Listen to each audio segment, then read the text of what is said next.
সম্মানিত উপস্থিতি,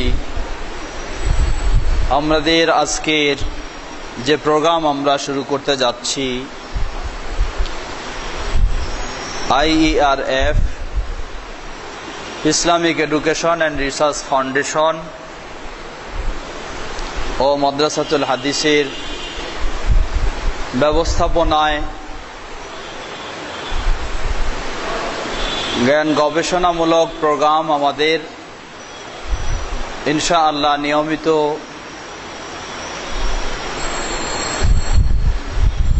সামনের দিনগুলিতে হবে।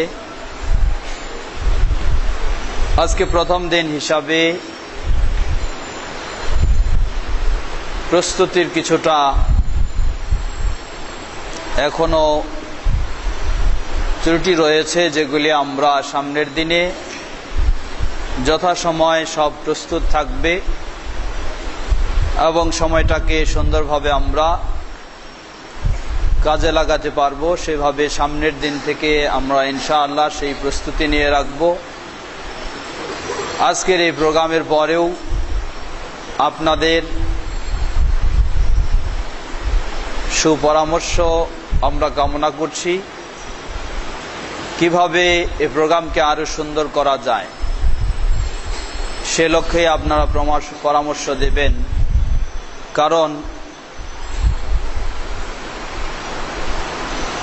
আমাদের এই আলোচনা বা এই উপস্থাপনা সামনে সমবেত শ্রোতাদের মাঝেই শুধু সীমাবদ্ধ নয়, পৃথিবীর যে কোনো প্রান্ত থেকেই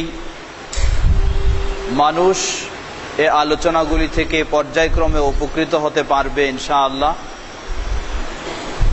সে লক্ষ্যে নিয়মিত এই আলোচনাগুলি ধারণ করার পরে IERF এর ওয়েবসাইটে, মাদ্রাসাতুল হাদিসের ওয়েবসাইটে এবং আরও যারা ধারণ করছেন তাদেরও জুমার খুতবা.com ওয়েবসাইটে আরও বিভিন্ন ইস্যু প্রচারিত হবে এবং এগুলি CD DVD আকারে সরবরাহ করা হবে। সুতরাং আমরা এই প্রোগ্রাম যত সুন্দরভাবে করা যায় সেভাবেই আমরা চেষ্টা করব ইনশাআল্লাহ। আল্লাহ আমাদের সবাইকে সে তৌফিক দান করুন। আজকে আমরা শুরু করতে যাচ্ছি।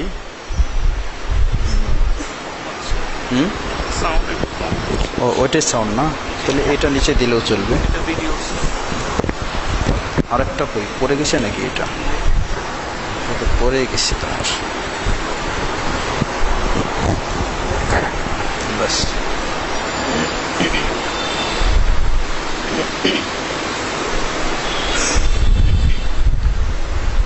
আসসালামু আলাইকুম ওয়া রাহমাতুল্লাহি ওয়া বারাকাতুহু।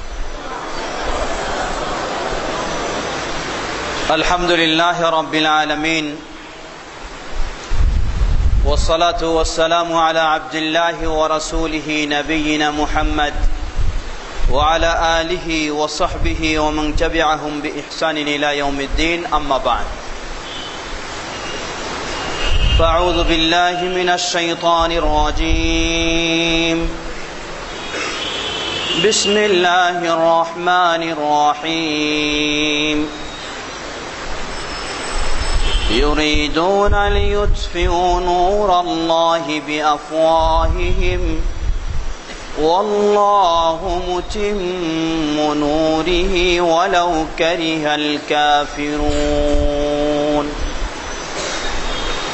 هو الذي أرسل رسوله بالهدى ودين الحق ليظهره على الدين كله ولو كره المشركون.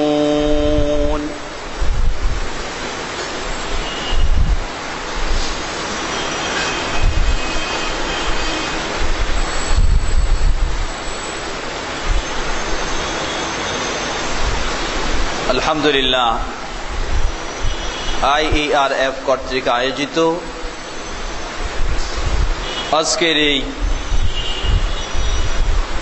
আলোচনা সভায় সমবেত অতিথিবৃন্দ, উলামায়ে কেরাম, সুধীবৃন্দ ও শিক্ষার্থী ছাত্রবৃন্দ, আজকে আমরা নির্দিষ্ট একটি বিষয়কে সামনে রেখে আমাদের আলোচনা উপস্থাপন করব ইনশাআল্লাহ। বিষয়টি বর্তমান এই উন্নত যুগে, প্রযুক্তির যুগে একটি অত্যন্ত গুরুত্বপূর্ণ বিষয়। বিষয়টি হচ্ছে ইসলাম প্রচারে মিডিয়ার ভূমিকা।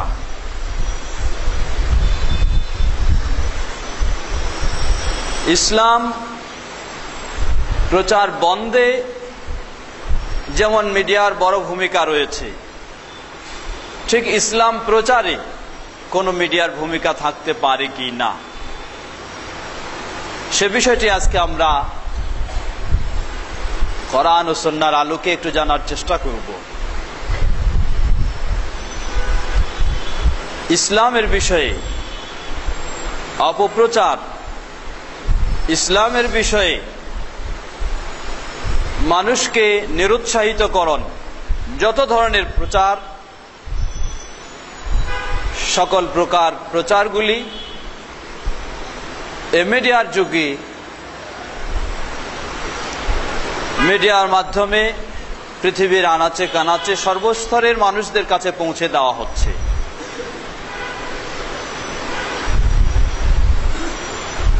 রাসূল সাল্লাল্লাহু আলাইহি ওয়াসাল্লামের যুগে সেই সময়ে তৎকালীন নিয়ম নীতি বা কৃষ্টি কালচারের আলোকে তাদের মাঝে পারস্পরিক বিভিন্ন বিষয়গুলি যেভাবে যেই মিডিয়ার মাধ্যমে প্রচার করতেন রাসূল সাল্লাল্লাহু আলাইহি ওয়াসাল্লাম, তিনিও সেই যুগে সমকালীন মিডিয়া ব্যবহার করেছেন ইসলাম প্রচারের জন্য। তাহলে বর্তমান রাসূল সাল্লাল্লাহু আলাইহি ওয়াসাল্লামের অতীত হওয়ার 1400 বছর পরে বা প্রায় 1500 বছর পরে এখনকার এই মিডিয়া, এ সময়ের মিডিয়াকে ইসলাম প্রচারের ক্ষেত্রে ব্যবহার করা যেতে পারে কি না, একটি অবশ্যই গুরুত্বপূর্ণ দিক। আল্লাহ সুবহানাহু ওয়া তাআলা কোরআনুল কারীমে একটি গুরুত্বপূর্ণ তথ্য তুলে ধরেছেন। সাথে আল্লাহ সুবহানাহু ওয়া তাআলা এক্ষেত্রে তার সাহায্য সহযোগিতার দিকটিও তিনি উল্লেখ করেছেন। আল্লাহ রাব্বুল আলামিন সূরা সাফের 8 এবং 9 নম্বর আয়াতে ঘোষণা দিচ্ছেন, ইউরিদুনা লিইউতফিউ নূরাল্লাহ বিআফওয়াহিহিম, তারা তাদের মুখের কথার মাধ্যমে আল্লাহর নূরকে, আল্লাহর দ্বীনকে, আল্লাহর মনোনীত ইসলামকে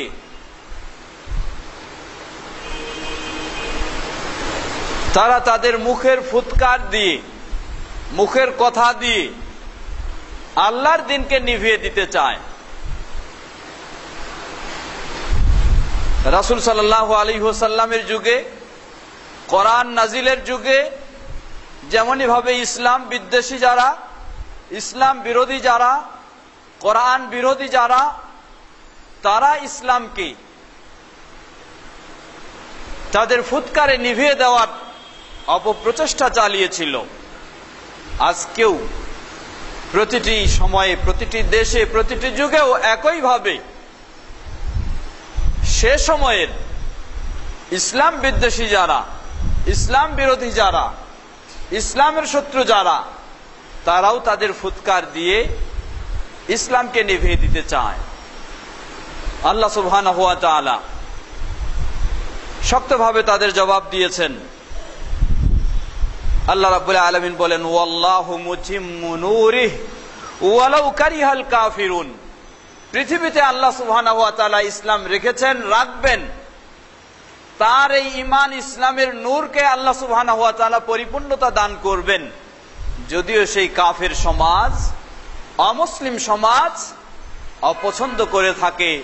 আল্লাহ রাব্বুল আলামিন সেটি কোনো মনে করেন না। ইসলামের শুরুতেই ইসলামকে নিভিয়ে দেওয়ার জন্য তারা বহু অপচেষ্টা, বহু কলা কৌশল ব্যবহার করেছে, আজও করা হচ্ছে। মনে রাখতে হবে আল্লাহ সুবহানাহু ওয়া তাআলা তিনি এই ইসলাম এর মালিক, তিনি এই ইসলাম দিয়েছেন, তার পক্ষ থেকে এই ইসলাম এসেছে। সুতরাং অমুসলিম গোষ্ঠী তারা যতই চেষ্টা প্রচেষ্টা করুক না কেন, কখনো তাদের পক্ষে ইসলামকে পৃথিবীর বুক থেকে নিভিয়ে দেওয়া সম্ভব হবে না। আল্লাহ রাব্বুল আলামিন সেই ইসলামকে পৃথিবীর বুকে সুপ্রতিষ্ঠিত করে রাখবেন, সে কথা আল্লাহ সুবহানাহু ওয়া তাআলা ঘোষণা দিয়েছেন। এবং ইসলামের বিষয়ে ধারক বাহক হিসাবে সর্বশেষ নবী ও রাসূল হিসাবে প্রেরণ করেছেন মুহাম্মদ সাল্লাল্লাহু আলাইহি ওয়াসাল্লামকে। 9 নম্বর আয়াতে আল্লাহ বলছেন, হুয়াল্লাযী আরসালা রাসূলাহু বিল হুদা ওয়া দীনিল হক লিইয়ুযহিরাহু আলাদ দীনি কুল্লিহি ওয়ালাউ কারিহাল মুশরিকুন। তিনি সেই সত্তা যিনি ইসলামকে পরিপূর্ণতায় রূপ দান করবেন। তিনি প্রেরণ করেছেন তার মনোনীত বান্দা, তার মনোনীত রাসূল মুহাম্মদ সাল্লাল্লাহু আলাইহি ওয়াসাল্লামকে, লিইয়ুযহিরাহু আলাদ দীনি কুল্লিহি। পৃথিবীতে যত মতবাদ রয়েছে, যত ধর্ম রয়েছে, ইহুদি ধর্ম বলি, খ্রিস্টান ধর্ম বলি, আরো যত কিছু, সকল ধর্ম ও মতবাদের উপর শ্রেষ্ঠত্ব ও প্রতিষ্ঠিত হবে ইসলাম, এ হক দিন। আল্লাহ সুবহানাহু ওয়া তাআলা সে লক্ষ্যে প্রেরণ করেছেন রাসূল মুহাম্মদ সাল্লাল্লাহু আলাইহি ওয়াসাল্লামকে। ওয়ালাউ কারিহাল মুশরিকুন, যদিও এই মুশরিক সমাজ অপছন্দ করে থাকে। সম্মানিত সুধীবৃন্দ, আল্লাহ সুবহানাহু ওয়া তাআলার পক্ষ থেকে প্রেরিত রাসূল মুহাম্মদ সাল্লাল্লাহু আলাইহি ওয়াসাল্লাম তিনি স্পষ্টভাবে ঘোষণা দিয়েছেন, মুসনাদে আহমদের সহিহ সনদে প্রমাণিত। তিনি বলেন, লা ইয়াবলুগান্না হাযাল আমর মা বালাগাল লাইলু ওয়ান নাহার ওয়া লা ইয়াতরুকুল্লাহু বাইতা মাদারিন ওয়ালা ওয়াবার ইল্লা আদখালাহুল্লাহু হাযাদ দ্বীন বিইজ্জি আযীদিন আও যিল্লি দালিলিন আযযান ইয়াইজ্জুল্লাহু বিহি আল ইসলাম ওয়া যুল্লান ইয়াযিল্লুল্লাহু বিহি আল কুফরা। রাওয়াহু আহমদ ফি মুসনাদিহি ওয়াল ইমাম ইবনে হিব্বান ফি সহিহিহি। আল্লাহ রাসূল সাল্লাল্লাহু আলাইহি ওয়াসাল্লাম বলেন, লা ইয়াবলুগান্না হাযাল আমর মা বালাগাল লাইলু ওয়ান নাহার। পৃথিবীর যেই অঞ্চলে দিবা এবং রাত্রি পৌঁছেছে, দিন ও রাত যেখানে পৌঁছেছে, সেখানে অবশ্যই অবশ্যই এই ইসলাম পৌঁছবেই ইনশাআল্লাহ। আল্লাহ সুবহানাহু ওয়া তাআলা পৃথিবীর এমন কোন স্থান বাদ রাখবেন না,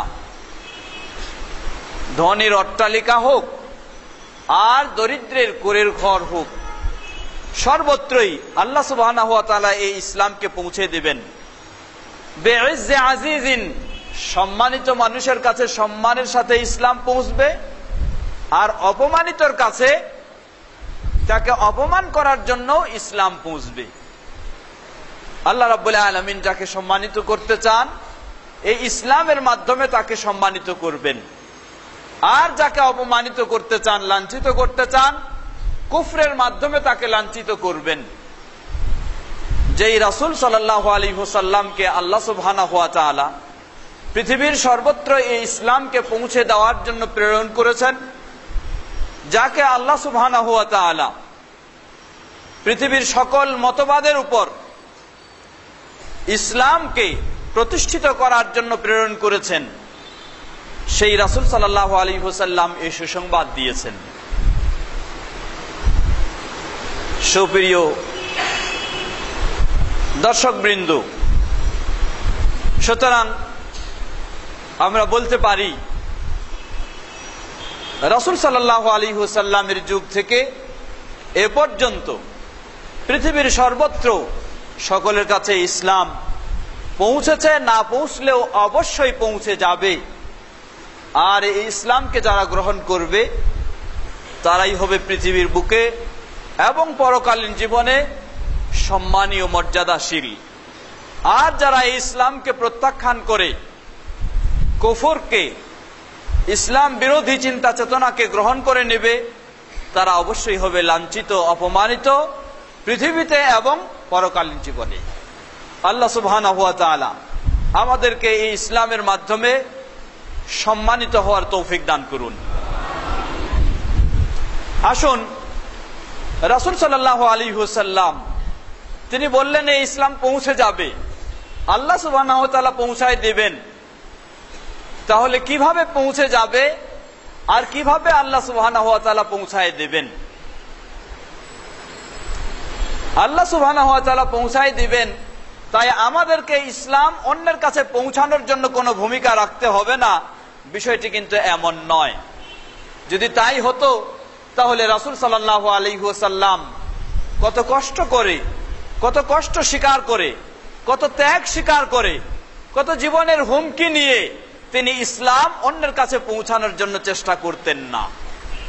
তিনি এতটুকু বললেই যথেষ্ট হতো যে আল্লাহ পৌঁছানোর দায়িত্ব নিয়েছেন, আল্লাহ পৌঁছায় দেবেন, আমার এত কষ্ট করে পৌঁছার দায়িত্ব নেই।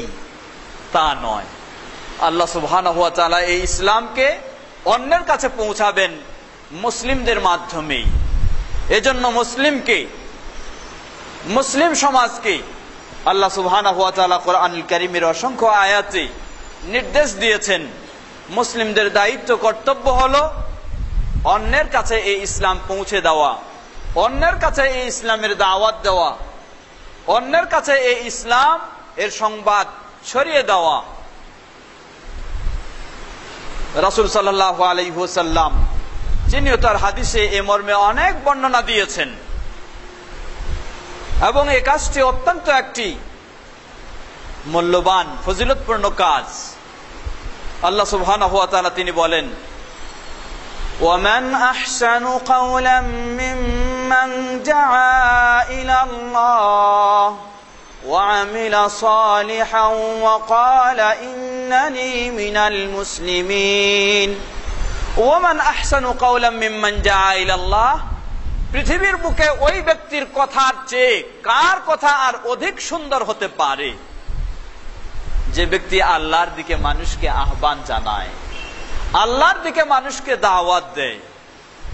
আল্লাহ সুবহানাহু ওয়া তাআলা যে ব্যক্তি, যে মুসলিম নিজে ইসলাম মেনে চলবে এবং অন্যের কাছে এই ইসলামের দাওয়াত পৌঁছে দেবে, আল্লাহ সুবহানাহু ওয়া তাআলা সেই মুসলিম ব্যক্তির এই ইসলামের দাওয়াত পৌঁছার ক্ষেত্রে তার যে কথা, তার যে বক্তব্য, তার যে দাওয়াত, তার যে আলোচনা, এটাকে পৃথিবীর বুকে সবচেয়ে সুন্দর বলে আল্লাহ সুবহানাহু ওয়া তাআলা মূল্যায়ন করলেন। রাসূল সাল্লাল্লাহু আলাইহি ওয়াসাল্লাম এমন অনেক বর্ণনা দিয়েছেন। আজকে আমরা সে বিষয় নিয়ে বিস্তারিত কথা বলছি না, আরো একদিন আমরা সে বিষয় নিয়ে কথা বলবো ইনশাআল্লাহ। আজকে আমরা যে বিষয়টি নিয়ে আপনাদের সামনে সমবেত হয়েছে সে বিষয় নিয়ে আলোচনা করব ইনশাআল্লাহ।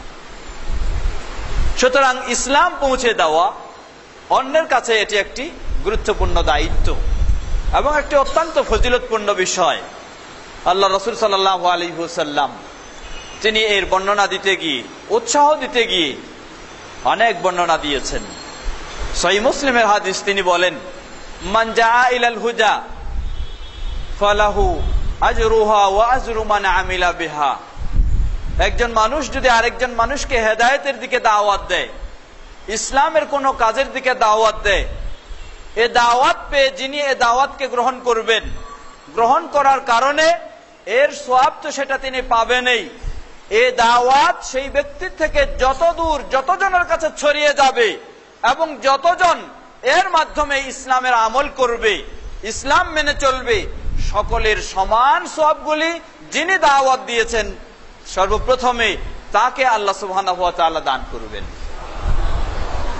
আপনি একজন মানুষকে ইসলামের দাওয়াত দিলেন, এ ব্যক্তি আপনার দাওয়াতে ইসলামের প্রতি যদি ঘুরে আসে, আপনার দাওয়াত পেয়ে যদি ইসলাম সে মানার চিন্তা করে, চেষ্টা করে, তারপর তার মাধ্যমে যতজন ইসলাম মানবে, যতজন ইসলামের দাওয়াত পাবে, সকলের কাজের এই ইসলামী কর্মকাণ্ডের সমপরিমাণ সওয়াব আল্লাহ সুবহানাহু ওয়া তাআলা আপনাকে দান করবেন।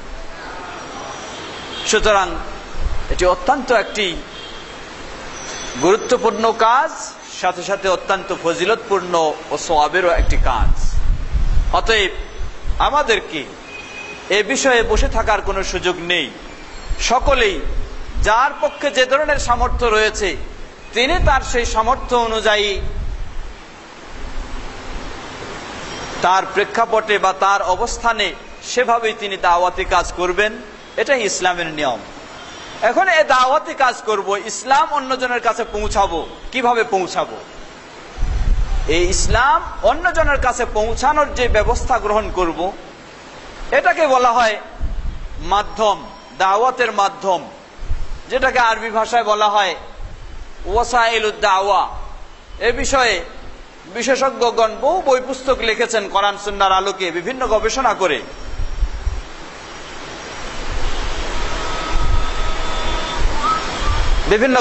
করে। বহু বই পুস্তক লিখেছেন। অতএব ওয়াসাইলুদ দাওয়া বা দাওয়াত আরেকজনের কাছে পৌঁছানোর যে মাধ্যম, সেই মাধ্যম কি হতে পারে সে বিষয় নিয়ে আজকে আমরা কিছু কথা বলবো ইনশাআল্লাহ। আমরা যেহেতু আজকে যে বিষয়টি নিয়ে আলোচনা করছি, ইসলাম প্রচারে মিডিয়ার ভূমিকা, এখানে মিডিয়া দ্বারা আমরা সেই মাধ্যমকে বোঝাতে চাই। আপনি এই ইসলাম এর দাওয়াত আরেকজনের কাছে পৌঁছাবেন, যেই গণমাধ্যমের দিয়ে আপনি পৌঁছাবেন এ দাওয়াত, সেটাকে মিডিয়া বলা হয়। জনগণের কাছে একটা নিউজ, একটা সংবাদ, একটা তথ্য, একটা ঘোষণা, একটা আহ্বান আপনি জনগণের কাছে পৌঁছাতে চান, যে মাধ্যমে আপনি পৌঁছাবেন এটার নামই হলো মিডিয়া। মিডিয়া বর্তমান সমাজে যে মিডিয়া, আমাদের এই মিডিয়ার যুগে বা এই উন্নত প্রযুক্তির যুগে যে মিডিয়া, সেই মিডিয়াকে আমরা সাধারণত কয়েক ভাগে ভাগ করতে পারি।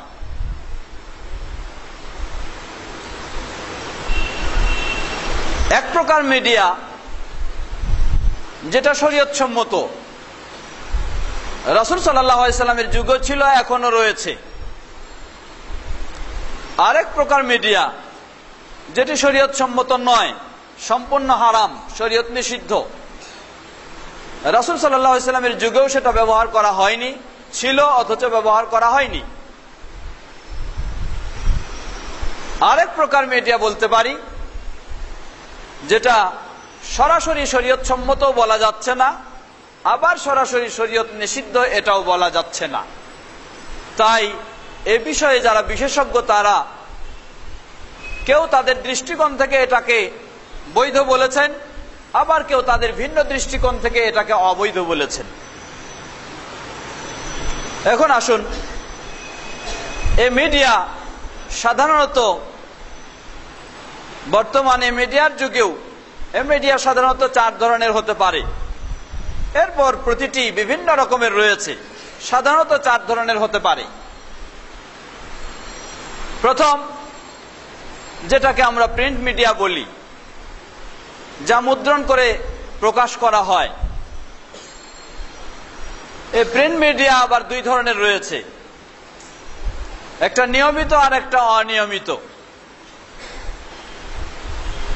নিয়মিত প্রতিদিন দৈনিক পত্রিকা বের হচ্ছে,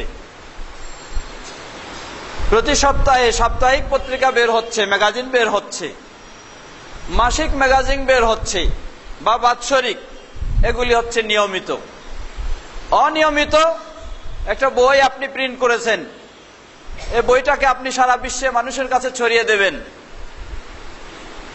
এটা নিয়মিত আপনি বের করেন না, যখন বের করেছেন শেষ হয়ে গেলে আবার বের করবেন, এটা হলো প্রিন্ট মিডিয়ার অন্তর্ভুক্ত, কিন্তু অনিয়মিত। এই প্রিন্ট মিডিয়া যেটা আজকে, এটা হয়তো তার পদ্ধতি এবং বৈশিষ্ট্যে কিছুটা পরিবর্তন হয়েছে। মূলত এই মিডিয়া রাসূল সাল্লাল্লাহু আলাইহি সাল্লামের যুগেও ছিল। এই মিডিয়া রাসূল সাল্লাল্লাহু আলাইহি সাল্লাম নিজে ব্যবহার করেছেন। রাসূল সাল্লাল্লাহু আলাইহি সাল্লাম এই মিডিয়া ব্যবহার করার অনুমতি দিয়েছেন। কোরআনুল কারীম যখন নাজিল হতো, এই কোরআনুল কারীম নাজিল হতো, সেই সময় এটাকে লিখে রাখার জন্য রাসূল সাল্লাল্লাহু আলাইহি সাল্লাম একাধিক সাহাবীকে দায়িত্ব দিয়েছেন, যাদেরকে কাতেবে ওহী বলা হয়। ওহী এর লেখক বৃন্দ, তারা এটাকে লিখে রাখতেন। কিসে লিখে রাখতেন? সেই সময়ে লেখার বস্তু যেগুলি পাওয়া যেত সেগুলিতেই লিখে রাখতেন। হতে পারে সেটা কাঠেও লিখে রেখেছেন, গাছের পাতাতেও লিখে রেখেছেন, হাড়েও লিখে রেখেছেন, পাথরেও লিখে রেখেছেন, আর সেগুলি একজন আরেকজনের মাঝে সরবরাহ হতো। অতএব এই প্রিন্ট মিডিয়া আজকে হয়তো আমরা সেই বিভিন্ন রকমের অত্যাধুনিক মেশিন ব্যবহার করে এটাকে মুদ্রণ করছি, আর রাসূল সাল্লাল্লাহু আলাইহি সাল্লামের যুগে হাতের মাধ্যমে সেটাকে মুদ্রণ করা হতো। একই বিষয়, বৈশিষ্ট্যগত কিছু পার্থক্য রয়েছে। আজকে প্রিন্ট মিডিয়ায় কিছু যেগুলিতে মানুষের ছবি বা বিভিন্ন রকমের কিছু ব্যবহার করা হয়, রাসূল সাল্লাল্লাহু আলাইহি সাল্লামের যুগেও ব্যবহার করা হতো। সেই সময়েও বিভিন্ন জনের কাছে চিঠি ব্যবহার করতেন, পাথরে খোদাই করে। সেই পাথরে যেমনই ভাবে কিছু লেখা থাকতো, তেমনি ভাবে কিছু নোংরা চিত্রও থাকতো। অতএব হুবহু এই ধরনের সেই যুগেও ছিল, কিন্তু রাসূল সাল্লাল্লাহু আলাইহি ওয়াসাল্লাম সেই নিষিদ্ধ চিত্রগুলিকে ব্যবহার করেননি। সেটা সেই যুগেও ব্যবহার নিষিদ্ধ ছিল, আজও সেটা ব্যবহার নিষিদ্ধ।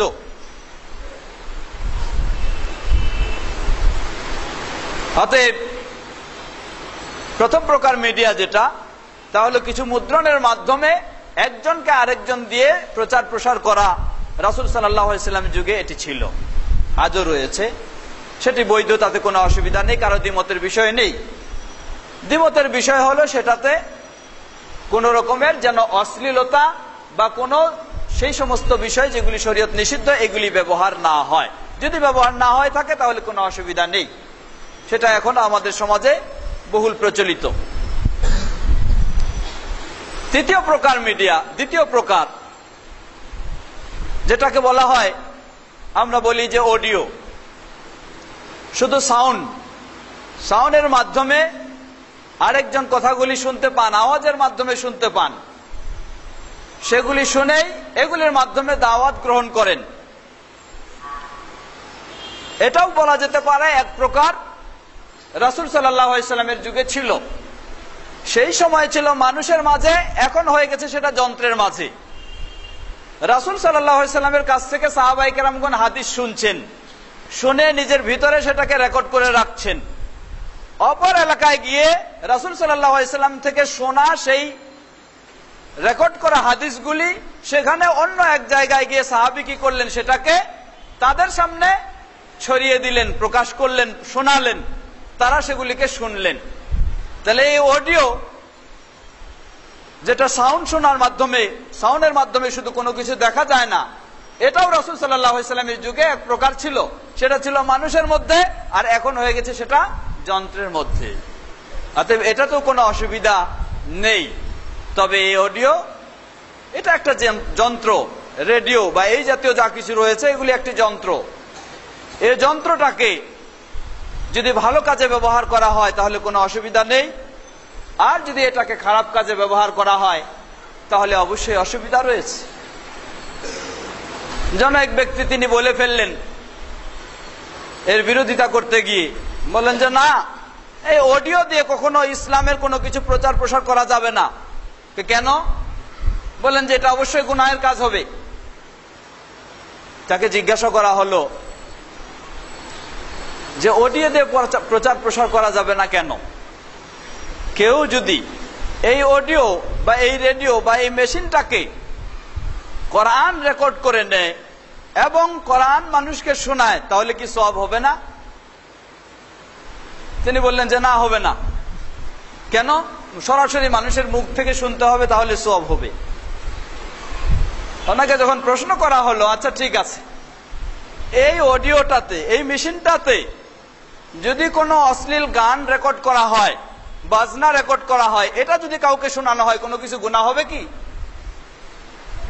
তখন বললেন যে হ্যাঁ, গুনাহ হবে। জিজ্ঞাসা করলো কেন গুনাহ হবে? এটা তো সরাসরি মানুষের মুখ থেকে গান এখানে আসছে না, যন্ত্রের মাধ্যমে, তাহলে গুনাহ কেন হবে?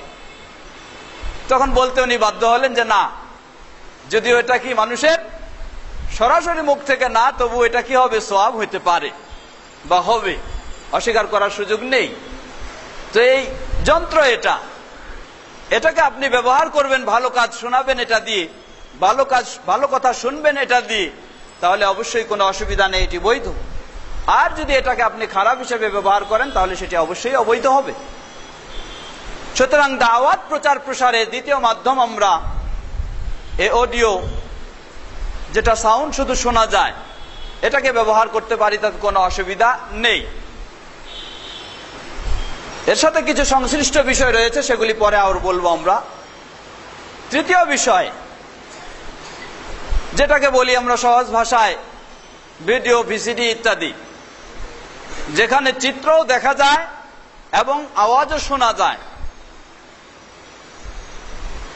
সেখানে দর্শনেরও বিষয় রয়েছে, শ্রবণেরও বিষয় রয়েছে। এটার হুকুম কি? এর সাথে সংশ্লিষ্ট চতুর্থ যেটা, সেটা আরেকটু উন্নত, যেটাকে বলতে পারি আমরা আরো উন্নত, তা হলো কম্পিউটার। শুধু ভিডিও, ভিসিডি ইত্যাদি নয়, এই কম্পিউটারের মাধ্যমে যেটা নেট কানেকশন বা ইত্যাদি, এগুলি সবগুলিতে দর্শনও রয়েছে এবং শ্রবণও রয়েছে, দুটো দিক রয়েছে। এগুলিকে দাওয়াতের কাজ হিসাবে, দাওয়াতের মিডিয়াম হিসাবে, মাধ্যম হিসাবে ব্যবহার করা যাবে কি না, এখানে চলে আসছে সেই একই বিষয়, সেই স্যাটেলাইট চ্যানেল বলেন বা ইত্যাদি যত কিছু, যেগুলিতে দর্শন এবং শ্রবণ দুটো দিকে রয়েছে। এখানেও আলেম সমাজের বা এই বিষয়ে যারা বিশেষজ্ঞ, তারা বিভিন্ন রকমের মতামত ব্যক্ত করেছেন। যারা এটাকে নিষিদ্ধ করেছেন, এই নিষিদ্ধের পিছনে বড় যেটি দলিল বা যুক্তি বা কারণ, তা হচ্ছে চিত্রগুলি দেখাতে হলে সেই চিত্রগুলিকে আগে ধারণ করতে হবে, আগে ছবি গ্রহণ করতে হবে, আগে ছবি নিতে হবে, তাহলে সেটাকে এই যন্ত্রের মাধ্যমে, ভিডিওতে, ভিসিডিতে বা কম্পিউটারে বা নেটে বা এই জাতীয় ইসে সেখানে দেখানো সম্ভব হবে। ধারণ করা, ছবি ধারণ করা, ছবি নেওয়া, এটি যেহেতু ইসলামে নিষিদ্ধ, সুতরাং ছবির উপর নির্ভরশীল যে বিষয়টা, সেটা সেই দৃষ্টিকোণ থেকে ইসলামে নিষিদ্ধ। এ হলো তাদের বক্তব্য। আমরা এখানে বলতে পারি এই বিষয়টি অত্যন্ত একটি গুরুত্বপূর্ণ বর্তমান প্রেক্ষাপটের জন্য, কারণ বর্তমান প্রেক্ষাপট এই ক্ষেত্রে অত্যন্ত একটি কঠিন অবস্থানে রয়েছে। কারণ মানুষ, এটা আমাদের দেশ শুধু নয়, গোটা বিশ্বের মানুষ, শহর গ্রাম কোনো পার্থক্য নেই, শিক্ষিত অশিক্ষিত পার্থক্য নেই, দেশি বিদেশি পার্থক্য নেই, গোটা বিশ্বের সকল শ্রেণী, সকল মানুষই যেন আজকে এই ভিডিও, ভিসিডি বা ইত্যাদি যেখানে দর্শন শ্রবণ দুটোই রয়েছে, এটার উপরে বেশিরভাগ নির্ভরশীল। অতএব আমরা এখানে কয়েকটি বিষয় বলবো, যেই বিষয়গুলি কিছু সীমারেখার আলোকে এটার বৈধতা প্রমাণ করে। প্রথম বিষয় হলো, একটি কায়দা বলা হয় কোরআন এবং হাদিসের আলোকে, আদ-দারুরা তুবিহু আল-মাহযুরাত। প্রয়োজনে নিষিদ্ধ বিষয়টাকে বৈধ করে দেয়। প্রয়োজনের তাগিদ নিষিদ্ধ বিষয়টাকে বৈধ করে দেয়। যেমন উদাহরণস্বরূপ আল্লাহ সুবহানাহু ওয়া তাআলা নিজেই কোরআনুল কারীমে এই বিষয়টি তুলে ধরেছেন, হাদিসে এসেছে। মৃত প্রাণী খাওয়া মুসলিমদের জন্য সম্পূর্ণ হারাম, যেটা মারা গেছে এমনি, যদিও সেটা সুন্দর গরু হয় অথবা সুন্দর খাসি হয় বা উটও যদি হয়ে থাকে, কিন্তু সেটা যদি এমনি এমনি মারা যায় অথবা জবাই ছাড়া তাকে হত্যা করে বা অন্যভাবে মারা যায়, তাহলে এই মৃত প্রাণীর গোশত খাওয়া মুসলিমের জন্য কি হারাম। ঠিক অনুরূপ ভাবে শূকরের গোশত খাওয়া মুসলিমের জন্য, কুকুর বা ইত্যাদি যাই কিছু বলুন, এগুলি সব হারাম।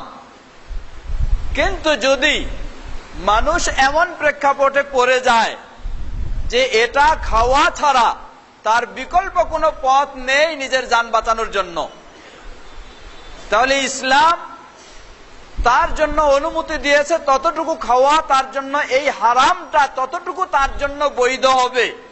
হারাম, এরপরও এটা ততটুকু তার জন্য বৈধ হবে যতটুকু খাওয়ার মাধ্যমে সে নিজের জানটা বাঁচাতে পারবে। এতটুকু ইসলাম তার জন্য হারাম হওয়া সত্ত্বেও ওই অবস্থায় ওই ব্যক্তির জন্য ইসলাম এটার অনুমতি দিয়েছে। আর যার সামনে অনেক হালাল খাদ্য রয়েছে, এটা ছাড়া সে চলতে পারছে, তার জন্য ইসলাম এটা কখনো অনুমতি দেয়নি। তাহলে বর্তমান আমরা এমন এক প্রেক্ষাপটে, এই প্রেক্ষাপট যেটা এমন মিডিয়া, ভিডিও, ভিসিডি বা নেট বা আরো যা কিছু, এগুলি যেখানে দর্শন ও শ্রবণ দুটাই রয়েছে, মানুষ যেন এটার উপর নির্ভরশীল এমন ভাবে হয়ে গেছে, এটা থেকে মানুষকে সরানো সম্ভব নয়, এমন চলে গেছে পর্যায়টা। তাহলে এই পর্যায়টা যদি এমন চলে যায়, আর এই ভিডিও বা ভিসিডি বা স্যাটেলাইট বা যাই বলুন, যেটাতে দর্শন শ্রবণ দুটাই রয়েছে, এটা এখন হাতিয়ার হিসেবে ব্যবহার করছে, এটাকে সবচেয়ে বড় মাধ্যম হিসেবে ব্যবহার করছে যারা ইসলাম বিরোধী, ইসলাম বিদ্বেষী তারা। এর মানে সমাজের সকল মানুষ এটার উপরে অভ্যস্ত হয়ে গেছে, নির্ভরশীল হয়ে গেছে, আর সেটার মাঝে ইসলামের কোনো কিছু পাওয়া যাচ্ছে না। সম্পূর্ণ ইসলাম বিরোধী ও বিদ্বেষী বিষয়গুলি এটাতে শুধু ছড়ানো হচ্ছে। আমার এই মুসলিম সমাজকে আমি নিষিদ্ধ করেও এটাকে বন্ধ করতে পারছি না, বাধা দিয়েও তাদেরকে দূরে রাখতে পারছি না। এমনই ভাবে বাধ্য হয়েছে মানুষ যেন সেটাকে গ্রহণ করতে। এমত অবস্থায় যখনই কেউ এই শ্রবণ ও দর্শনের মিডিয়াটা গ্রহণ করতে চায়, তখনই তার কাছে ইসলাম বিরোধী, ইসলাম বিদ্বেষী কথাগুলি তার কানে, তার ব্রেনে চলে আসে। পর্যায়ক্রমে দেখা যায় সে মুসলিম ঘরের সন্তান হলেও সে একদিন যেন ইসলাম বিদ্বেষী সেও হয়ে বসেছে। সে মুসলিম ঘরের সন্তান হলেও ইসলাম বিরোধী হয়ে বসেছে। কারণটা কি? সে 24 ঘন্টায় যে মিডিয়াটা ব্যবহার করছে, 24 ঘন্টা যেই মাধ্যমের উপর সে নির্ভরশীল হয়েছে বিভিন্ন তথ্য সংগ্রহের জন্য, সেই মাধ্যমটাতে সে ইসলাম বিরোধী কথা ছাড়া ইসলামের পক্ষে কোনো কথা পায় না। ইসলাম বিদ্বেষী চিন্তা চেতনা ছাড়া ইসলাম প্রিয় হওয়ার কোনো চিন্তা চেতনা সেখানে পায় না। যার ফলে দেখা যায় যে মুসলিম হওয়া সত্ত্বেও মুসলিমের সন্তানেরা ইসলাম বিরোধী হয়ে যাচ্ছে, ইসলাম বিদ্বেষী হয়ে যাচ্ছে। এটা একটি দিক। তাহলে এই ক্ষেত্রে আমাদের অবস্থান কি হবে? আমরা যদি বলি যে না, চলতে আছে চলতে থাকুক, যেহেতু এটাকে বন্ধ করতেও পারবো না, আর সেটা থেকে আমাদের শ্রোতাদেরকে বা দর্শকদেরকে দূরেও সরাতে পারছি না, আর সেটাতে যদি আমরা কোনো পরিবর্তনও নিয়ে আসতে না যাই, তাহলে এভাবে আমাদের দিনের দিন সন্তানেরা, পরবর্তী প্রজন্ম তারা ইসলাম বিদ্বেষী, ইসলাম বিরোধী, ইসলামের বিষয়ে ভুল চিন্তা নিয়ে তারা গড়ে উঠবে। এটা হলো এক সমস্যা। দ্বিতীয় সমস্যা, এই ফ্যানটা মনে হয় একটু সাইড করে দিলে ভালো হয়। দ্বিতীয় সমস্যা, আজকে এই মিডিয়া, যে মিডিয়া দর্শন এবং শ্রবণ দুটো রয়েছে, সেখানে ইসলামের কিছু বিষয় পাওয়া যাচ্ছে, কিন্তু সেগুলি কোন ধরনের? সেগুলিকে কোরআন এবং সুন্নাহর আলোকে, না কোরআন সুন্নাহ ছাড়া বিভিন্ন রকমের বিভিন্ন দলীয় চিন্তা চেতনা? জবাব, আলহামদুলিল্লাহ এখন অনেকটা সঠিক ইসলামের অবস্থান সেগুলিতে এসে গেছে। প্রাথমিক পর্যায়ে যখন ডিশ চালু হয়, যখন এই স্যাটেলাইট চালু হয়, তখন দেখা যেত এই ডিশে ইসলাম যদি খোঁজা হতো তাহলে আসতো কাদিয়ানির ইসলাম, ইসলাম যদি খোঁজা হতো তাহলে আসতো শিয়াদের ইসলাম, ইসলাম যদি খোঁজা হতো আসতো এই ধরনের বিভ্রান্তিকর ইসলামের বিষয়গুলি আসতো। তাহলে একজন মুসলিমের ছেলেও যদি ওই মিডিয়াতে ইসলাম খুঁজতো, তাহলে সে পেত কি? হয় ইসলাম বিরোধী বিদ্বেষী কথাগুলি পায়, অথবা এমন ইসলাম পায় যেটা হলো কাদিয়ানীদের ইসলাম, অথবা এমন ইসলাম পায় যেটা হলো শিয়াদের ইসলাম, অথবা এমন ইসলাম পায় যেটা হলো কবর পূজারীদের ইসলাম। নাই সেখানে সঠিক ইসলাম।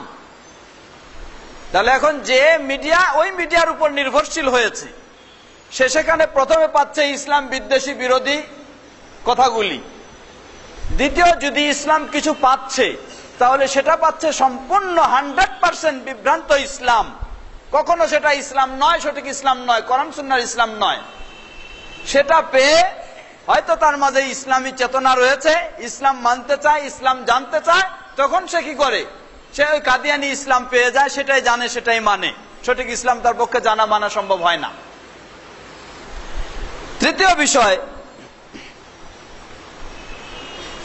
সুতরাং যারা এই মিডিয়ায় বাধ্য হয়ে ইচ্ছায় অনিচ্ছায় মিডিয়া ব্যবহার করতে হচ্ছে, এর উপর নির্ভরশীল হয়েছে, শ্রবণ দর্শনের মিডিয়া যেটা, এখন এখানে তারা সঠিক ইসলামকে পাচ্ছে না। অতএব সঠিক ইসলাম দেওয়ার জন্য আপনাকে প্রয়োজনে এই মিডিয়া ব্যবহার করতে হবে শর্ত সাপেক্ষে। আর প্রথম বিষয় বলেছিলাম আমরা যে যেখানে ভরপুর সব সময় 24 ঘন্টা ইসলাম বিরোধী, ইসলাম বিদ্বেষী কথা শুনছেন, মুসলিম সন্তান, মুসলিম সমাজকে সেগুলির প্রতিবাদ কিছু দিতে হলে আপনাকে ওই মিডিয়া ব্যবহার করা ছাড়া উপায় নাই। আপনি ঘরে বসে এর প্রতিবাদ করলেন, কয়জনের কাছে এই সংবাদ পৌঁছবে? কিন্তু 1 মিনিটে গোটা বিশ্বের কোটি কোটি অসংখ্য মানুষের কাছে ইসলাম বিদ্বেষী কথাগুলি পৌঁছায় দিল। অতএব সেখানে ইসলাম বিরোধী বিদ্বেষী কথাগুলি প্রতিবাদ করতে হলেও আপনাকে সে মিডিয়ায় যাওয়ার প্রয়োজন।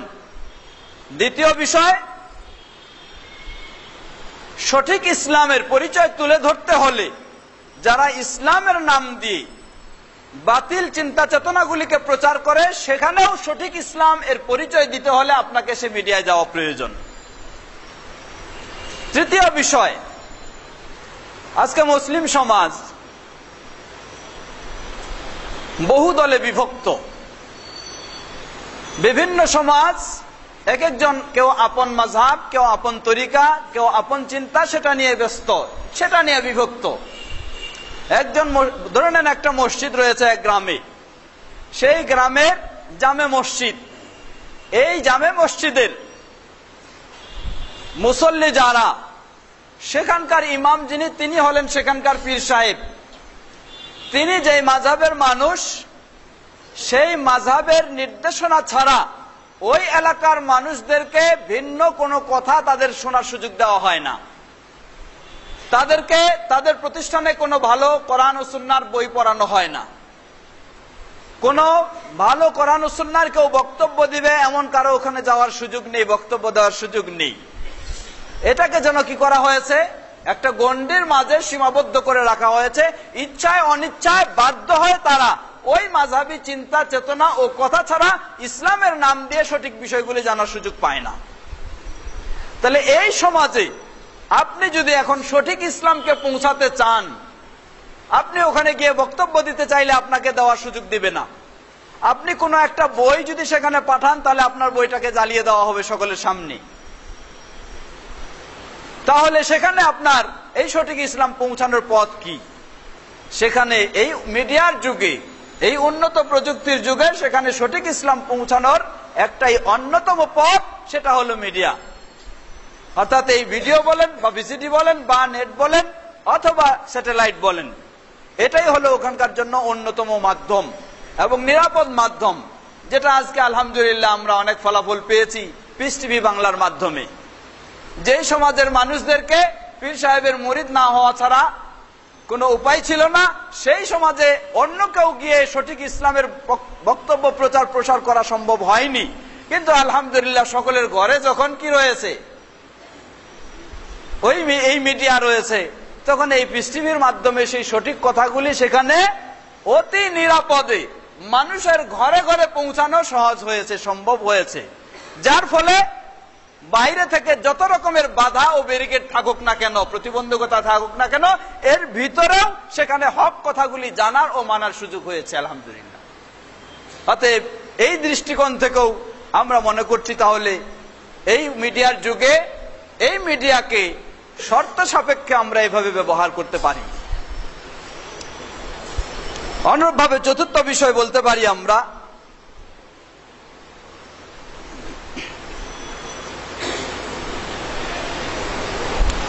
আজকে আমরা যেমন বলতে পারি উদাহরণস্বরূপ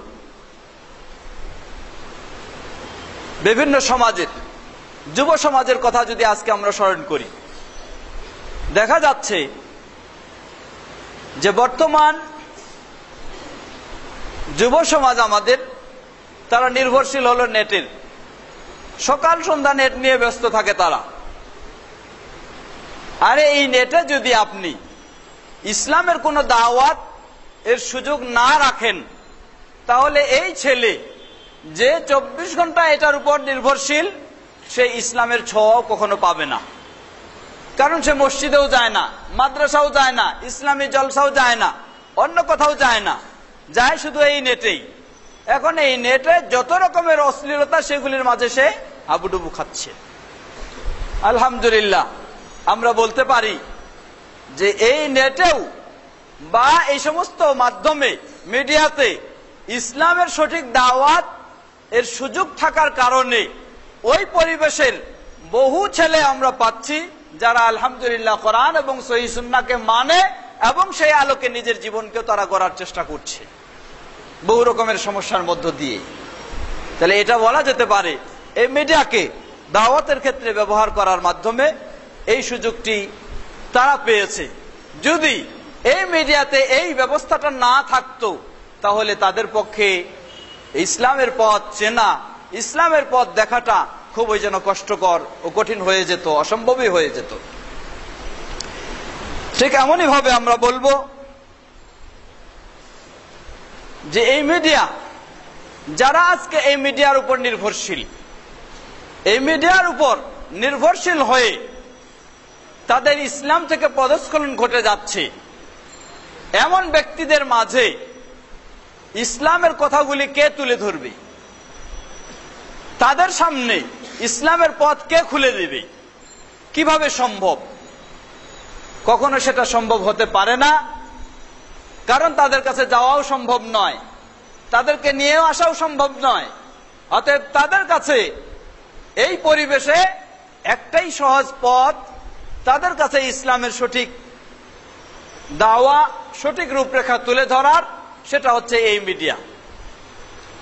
সম্মানিত সুধীবৃন্দ, সুতরাং আমরা স্পষ্টভাবে বুঝলাম বা বুঝেছি যে এই মিডিয়ার যুগে ইসলাম সঠিকভাবে, ইসলামের বিরোধী কথাগুলির প্রতিবাদের জন্য বলুন, অথবা সঠিক ইসলাম প্রচার প্রসারের জন্য বলুন, অথবা বিভ্রান্ত দিশেহারা মুসলিম সমাজের সামনে ইসলামকে তুলে ধরার জন্য বলুন, এই মিডিয়া ব্যবহার করা দাওয়াতি কাজের ক্ষেত্রে অতি জরুরি বিষয় একটি।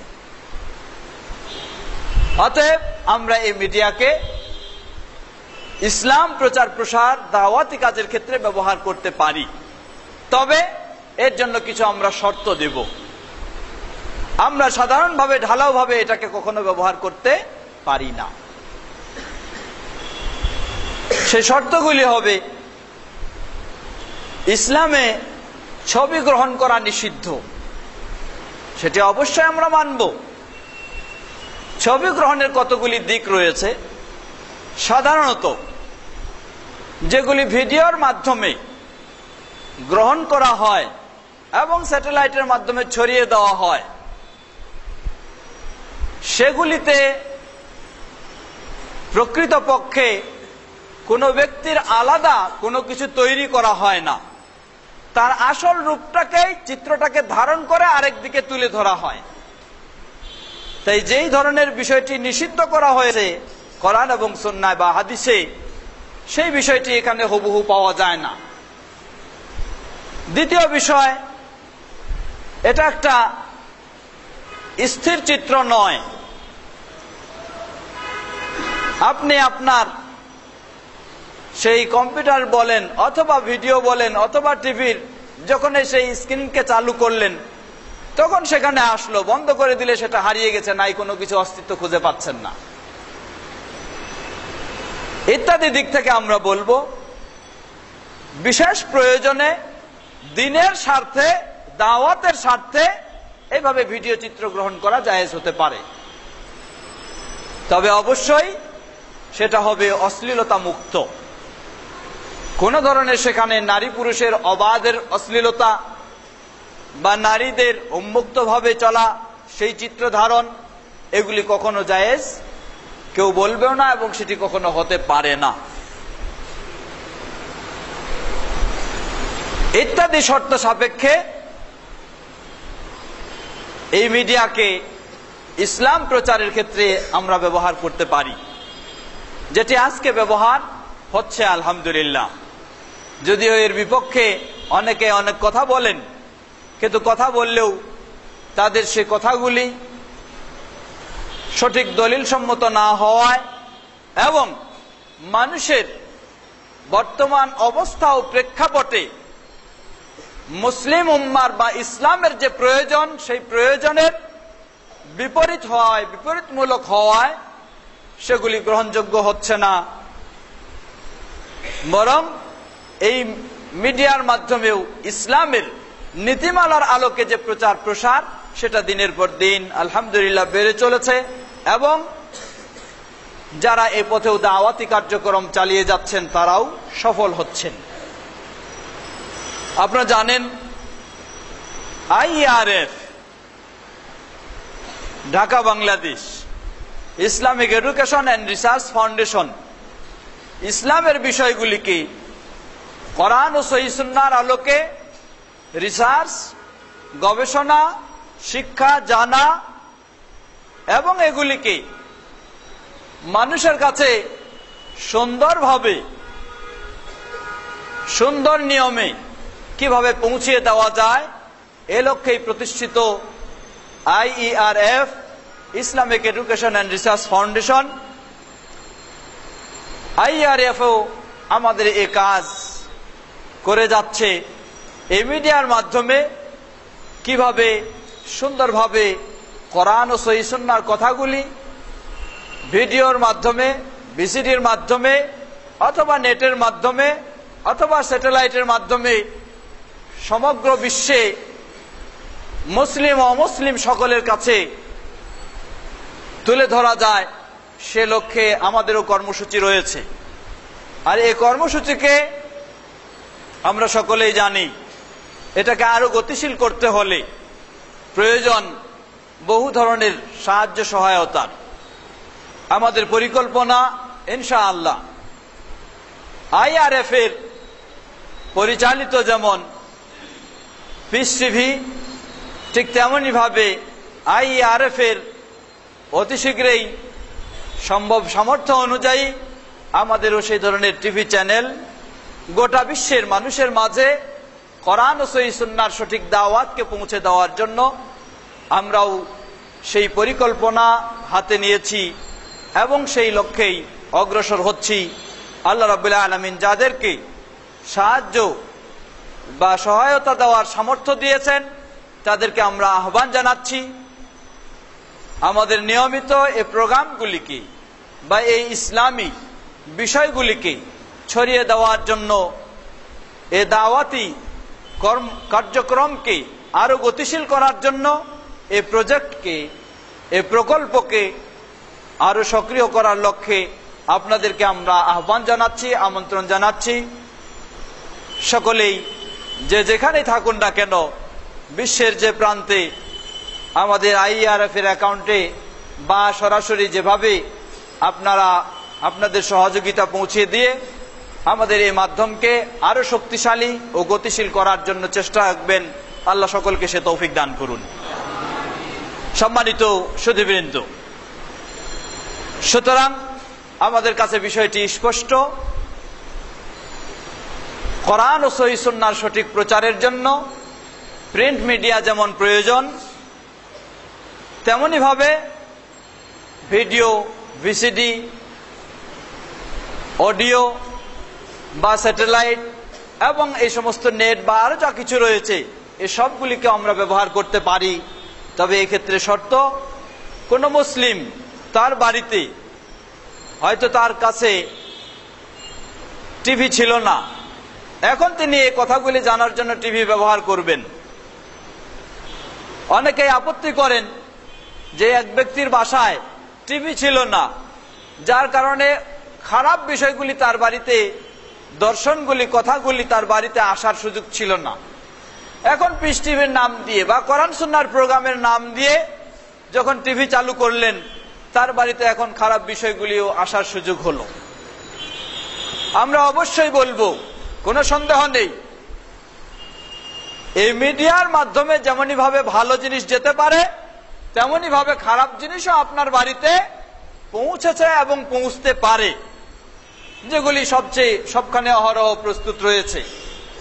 অতএব আপনার বাসায় এই সঠিক মিডিয়া বা কোরআন এবং সুন্নাহর প্রচারের জন্য এই মিডিয়া চালু করার কারণে যদি খারাপ জিনিস চলে আসার সম্ভাবনা থাকে, সেটাকে যদি নিয়ন্ত্রণে রাখা সম্ভব না হয়, তাহলে আপনি অবশ্যই, কোনো সন্দেহ নাই, আপনার জন্য এ পথ আমরা চালু করতে বলি না, আপনি বন্ধই রাখুন। তবে আলহামদুলিল্লাহ আমরা শুনেছি, আমাদের কাছে তথ্য সংবাদ এসেছে, বহু পরিবেশে, পরিবারে, জায়গায় যেখানে টেলিভিশন ছিল তারা বিভিন্ন রকমের চ্যানেল দেখতেন, বিভিন্ন রকমের গান বাজনা, অশ্লীল এগুলি তারা তাদের পরিবারে আসতো, চলতো, দেখতো। তারা যেদিন থেকে পিস টিভি বাংলা শুরু হয়েছে, তারা আমাকে বলেছেন, তারা জানিয়েছেন যে পিস টিভি বাংলা চালু হওয়ার পরে যে পিস টিভি বাংলা 24 ঘন্টায় কোরআন সুন্নাহর ইসলামী প্রোগ্রামগুলি দেখা যায়, শোনা যায়। অতএব সেদিন থেকে সব চ্যানেলগুলি বন্ধ করে শুধু পিস টিভি বাংলায় আমরা চালু করেছি। তো আলহামদুলিল্লাহ, তাহলে বোঝা যায় যে আপনি যেমন বলতে চান যে এর মাধ্যমে খারাপ আসার সম্ভাবনা রয়েছে, তেমনি ভাবে আপনি জেনে নিন এবং বহু প্রমাণ খারাপ আসতো এই সঠিক প্রচার প্রসার এই মিডিয়ার মাধ্যমে চালু হওয়ার কারণে খারাপের পথগুলি বন্ধ হয়ে শুধু ভালোটাই এখন চলতেছে। অর্থাৎ যেখানে আশঙ্কা রয়েছে খারাপ এসে যাওয়ার, আমরা সেখানে চালু করতে বলবো না, সেটা আপনি বন্ধ রাখুন। আর যেখানে খারাপ নেই, আসার সম্ভাবনা নেই, সেখানে অবশ্যই ভালোর মাধ্যমে ভালো জিনিসকে আমরা গ্রহণ করতে পারি, এতে কোনো অসুবিধা নেই। তাই আসুন আমরা সার্বিকভাবে সম্ভব অনুযায়ী, সামর্থ্য অনুযায়ী সঠিক মাধ্যম অবলম্বন করে সঠিক মিডিয়ার মাধ্যমে আমরা সঠিক বিষয়গুলি পৌঁছে দেওয়ার চেষ্টা করব। আল্লাহ আমাদের সকলকে সে তৌফিক দান করুন। আমাদের সময় খুব দীর্ঘ নয়, জি কিছু প্রশ্ন উত্তর পর্ব থাকতে পারে, আর 15 মিনিট তো চলবে। জি, এই বিষয়কে কেন্দ্র করে কারো যদি কোনো প্রশ্ন থেকে থাকে, সে জিজ্ঞাসা আপনারা সরাসরি করতে পারেন অথবা লিখিতভাবে পাঠাতে পারেন।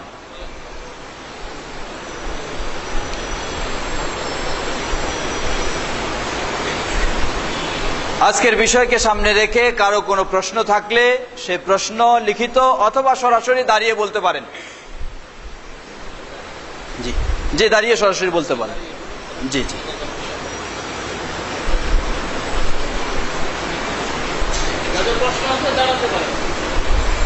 জি। অনেকে তো ফেসবুকের মধ্যে মানে ইসলামের দাওয়াটা ইদানিং বেশি ছড়িয়ে গেছে। তো সঠিক ইসলামের দাওয়াটাও কিন্তু এভাবে ছড়িয়েছে, ভুল ইসলামের দাওয়াটাও ছড়িয়েছে।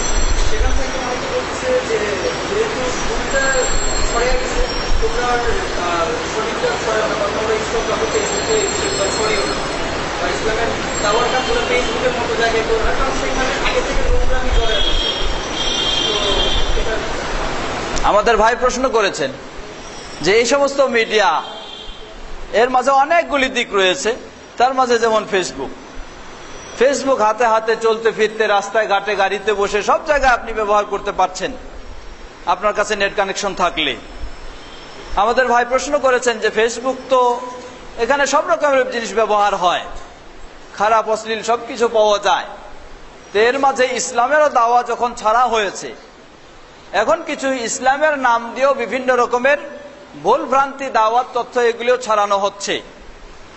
তাই ইসলামের পবিত্রতা রক্ষার্থে এই ফেসবুকে যেন আমরা ভালো দাওয়াতগুলি না ছড়াই। এ প্রশ্নের জবাব আমার মনে হয় আমাদের আলোচনার মাঝে এসে গেছে। আমরা বলেছি এই ফেসবুক যদি 100% এই ফেসবুকে ইসলামের কোনো দাওয়া না থাকে, শুধু অনইসলামিক কর্মকাণ্ড, কথাবার্তা, চিন্তা, চেতনা, দর্শন এগুলি থাকে ফেসবুকে, আজকে যুব সমাজের হাতে হাতে ফেসবুকের ব্যবহার, তাহলে এই যুবক সে 24 ঘন্টায় কোন ফেসবুক ব্যবহার করবে? তাকে তো আমি ফেসবুক ব্যবহার করা বন্ধ করতে পারছি না, সে ফেসবুক ব্যবহার করছেই, তাহলে সে কি ব্যবহার করবে? 24 ঘন্টায় সে যে ফেসবুক ব্যবহার করছে সেখানে ইসলামের কোনো কথা পাচ্ছে না, ইসলাম বিরোধী, ইসলাম নিষিদ্ধ কর্মকাণ্ডগুলি সে 24 ঘন্টায় তার ফেসবুকে সে পাচ্ছে। তাহলে এখানে আমরা বলবো যে একে যদি আমরা ইসলামের দিকেও দাওয়াত দিতে চাই, তাহলে তাকে অবশ্যই সেখানে আমাকে ইসলামের কথাগুলি দিতে হবে এবং ইসলামের দাওয়া আমরা সেখানে দিব। অনুরূপভাবে এই ফেসবুকে ইসলামের নামে যদি ভুল তথ্যগুলিও সরবরাহ করা হয়, তাহলে সেই ব্যক্তি যে এই ভুল তথ্যগুলিকে ইসলামের তথ্য বলে মনে করবে, তাহলেও তো সে বিভ্রান্তিতে যাবে। সুতরাং তাকে সঠিক পথে নিয়ে আসতে হলে অবশ্যই আমাকে দিতে হবে সেখানে। এর একটি বাস্তব উদাহরণ আমরা দিতে পারি। যেমন ধরে নিন একটা বাজার, এই বাজারে দেখা যায় যে এখানে অনেক মানুষ রয়েছে, কিন্তু এই বাজারে সব গান বাজনা ইত্যাদি এগুলি নিয়ে ব্যস্ত সব সময়। তাহলে এখন প্রশ্ন, এই বাজারটাকে কি আমরা এভাবেই ছেড়ে দিব যে আজীবন এটা গান বাজনা নিয়ে ব্যস্ত থাকবে, কখনো ইসলামের দাওয়াত সেখানে দিব না? কি তা হতে পারে? তা তো কখনো হতে পারে না। যদি তাই হয়, আল্লাহ রাসূল সাল্লাল্লাহু আলাইহি ওয়াসাল্লাম কি বলেন? মান রা মিনকুম মুনকারান ফালিগাইয়িরহু বিয়াদিহি ফাইন লাম ইস্তাতি' ফাবিকলবিহি ফাবিলিসানি ফাইন লাম ইস্তাতি' ফাবিকলবি ওয়া যালিকা আযআফুল ঈমান। যদি আপনি অন্যায় অশ্লীলতা দেখেন, এই অন্যায় অশ্লীলতা প্রতিবাদের জন্য আপনি কি করবেন? আপনার শক্তি সামর্থ্য দিয়ে সেখানে প্রতিবাদ করার চেষ্টা করবেন। তা না পারলে আপনার বক্তব্যের মাধ্যমে প্রতিবাদ করার চেষ্টা করবেন। এখন আপনি ফেসবুকে দেখতেছেন অন্যায় অশ্লীলতায় ভরা, তাহলে এই অন্যায় অশ্লীলতার ভরা ফেসবুক, এটার প্রতিবাদ আপনি কিভাবে করবেন? যে ফেসবুক ছাড়া আপনার কথা শুনবেই না, যে ফেসবুক ছাড়া আপনার লেখা দেখবে না, যে ফেসবুক ছাড়া আপনার দাওয়াত গ্রহণ করবে না, তাকে আপনি কিভাবে দাওয়াত দিবেন? তাকে আপনাকে সেই পথেই দাওয়াত দিতে হবে। আল্লাহু তাআলা আলাম। জি, প্রশ্ন হলো কোন ধরনের ফটো হারাম, বিষয়টি স্পষ্ট হলো।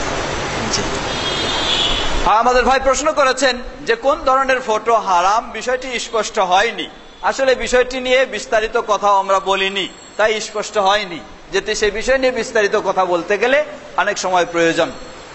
রাসূল সাল্লাল্লাহু আলাইহি ওয়াসাল্লাম এ মর্মে অনেক হাদিস এসেছে, যেগুলিতে যারা ছবি বা প্রতিকৃতি তৈরি করে তাদের শাস্তি সম্পর্কে এবং এই বিষয়গুলি সম্পর্কে অনেক বর্ণনা এসেছে। যেমন সরাসরি হাদিসে এসেছে, সহিহ হাদিস, সহিহ বুখারীর হাদিস, রাসূল সাল্লাল্লাহু আলাইহি ওয়াসাল্লাম বলেন, কুল্লু মুসাউবিরিন ফিন্নার, সকল আকৃতি প্রকৃতি বা চিত্র তৈরিকারীরা জাহান্নামে। তাহলে আপনি এখন ভিডিও দিয়েও চিত্র নিচ্ছেন, তাহলে আপনি কি জাহান্নামে যাবেন নাকি? জবাব, এখানে কুল্লু মুসাউবিরিন ফিন্নার, সকল আকৃতি প্রকৃতি বা চিত্র তৈরিকারীরা জাহান্নামে। এখানে কয়েকটি দিক রয়েছে। প্রথম হলো, যে সমস্ত চিত্রগুলি তৈরি করা হয়, হতে পারে সেটা মাটি দিয়ে একটা মানুষের আকৃতিতে তৈরি করা বা কোনো প্রাণীর আকৃতিতে তৈরি করা, প্রাণী জগৎ যেগুলি, রূহ জগৎ বা জীবিত যেগুলি, বা এই সমস্ত যদি আকৃতি তৈরি করা হয়, অথবা এটাকে কোনো ওয়ালে খোদাই করে সেখানে তৈরি করা হয়েছে, অথবা এই ধরনের কোনো ওয়ালে খোদাই করা হয়নি কিন্তু রং দিয়ে সুন্দর করে আর্ট করে তৈরি করা হয়েছে, যার একটা স্থিরতা রয়েছে, এগুলি সাধারণত নিষিদ্ধ। আর যেগুলির স্থিরতা নেই, স্থিরতা নেই বলতে ক্যামেরা দিয়ে যদি ছবি নেওয়া হয়, এরপর যদি সেটা আবার প্রিন্ট দেওয়া হয়, তাহলে সেটারও তো এক প্রকার স্থিরতা পাওয়া যায়। আমরা বলবো যে এটাও ক্যামেরা দিয়ে ছবি নেওয়া এবং এটাকে প্রিন্ট দেওয়া, এটাও অপ্রয়োজনে যদি কেউ করে থাকে তাহলে সেটাও জায়েজ হবে না করা, সেটাও নিষিদ্ধের মধ্যে পড়ে যাবে। আর একান্ত প্রয়োজন যেটা, এটা হচ্ছে দাওয়ার প্রয়োজন ইসলামের স্বার্থে, আর এই বিষয়টা এখানে কোনো সে ধরনের প্রতিকৃতি বা মূর্তি, এই ধরনের অবকাঠামো দেহ তৈরি করার বিষয় নেই, এবং ওইরকম স্থির কোনো চিত্র তৈরি করা হয় না। জাস্ট একটা সেই সুন্দরভাবে তার একটা বিষয়টাকে একটা অস্থির চিত্র হিসাবে গ্রহণ করা হচ্ছে, এই দৃষ্টিকোণ থেকে এটি জায়েজ হতে পারে। এরপরেও এটাকে কেউ যদি ধারণ করে নিজের খেয়াল খুশি আনন্দ ফুর্তি গ্রহণের জন্য, আমরা বলবো সেটাও অপব্যয় এবং অন্যায়ের মধ্যে সেটাও চলে যাবে। এটা শুধুমাত্র ইসলাম প্রচারের তাগিদে যদি হয় তাহলে ইনশাআল্লাহ জায়েজ হতে পারে। এখন এই ভিডিও দিয়ে যদি কেউ, বিশেষ করে বিভিন্ন বিয়ের অনুষ্ঠান, আরো কিছু অনুষ্ঠান, সেগুলি ধারণ করছেন, সেখানে বহু রকমের নারী পুরুষ ইত্যাদি রয়েছে, একসাথে বিভিন্ন অশ্লীল দৃশ্যগুলি ধারণ করা হচ্ছে, সেটা অশ্লীল প্রচারের একটা মাধ্যম হয়ে যাবে। সেই দৃষ্টিকোণ থেকে সেটাও অবশ্যই হারামের মধ্যে আসবে, সেটা নিষিদ্ধ। আর এই ধরনের দৃশ্যগুলি যদি প্রচারের ক্ষেত্রে এসে থাকে তাহলে এখানে এটি সেই ছবি গ্রহণের নিষিদ্ধের মধ্যে পড়বে না ইনশাআল্লাহ। আল্লাহু তাআলা আলাম। ওয়ালাইকুম আসসালাম ওয়া রাহমাতুল্লাহ।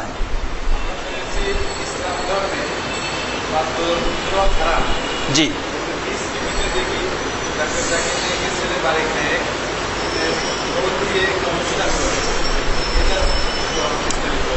আমাদের ভাই এক প্রশ্ন করেছেন, তিনি বলছেন যে ইসলামে আমরা জানি ইসলামে বাদ্যযন্ত্র নিষিদ্ধ, তবে পৃষ্টিতে দেখেছি উল্লেখযোগ্য একজন ব্যক্তি বা এক ছেলে তিনি কি করেন, একটা বাদ্যযন্ত্র বাজান। প্রথম বিষয় বলবো, পিস টিভি অত আমার 24 ঘন্টা দেখার সুযোগ হয় না, তাই কোন সময় কি আসে না আসে অতটা আমি নিজে চোখে দেখি নাই। দ্বিতীয় বিষয়, যেগুলি হালকা কখনো দেখেছি, সেটা যে তবলা বাজানো হয়, একটা তবলা এক তাল এক পার্ট বিশিষ্ট তবলা, তো এক পার্ট বিশিষ্ট তবলা যেটা, যার একটা পার্ট রয়েছে একটা পার্ট নেই, এমনটা বাজানোর ক্ষেত্রে বাচ্চাদের বিভিন্ন আনন্দমূলক অনুষ্ঠানে বাজানো, সেটি রাসূল সাল্লাল্লাহু আলাইহি ওয়াসাল্লাম এর যুগেও ছিল। যেমন ঈদের দিন, বিয়ের অনুষ্ঠানে ইত্যাদি ছোট বাচ্চারা বাজাবে, বা এটা প্রমাণ পাওয়া যায়। আমার মনে হয় আপনি যে বাজানোটা দেখেছেন সেটা হয়তো এই ধরনের এক পার্ট বিশিষ্ট তবলাই হতে পারে। যদি এটাই হয় তাহলে সেটা জায়েজ হবে, আর যদি না হয় তাহলে সেটা জায়েজ হবে না। জি জি, যদি এটাই হয়ে থাকে তাহলে সেটা জায়েজ হবে। আল্লাহু আলাম।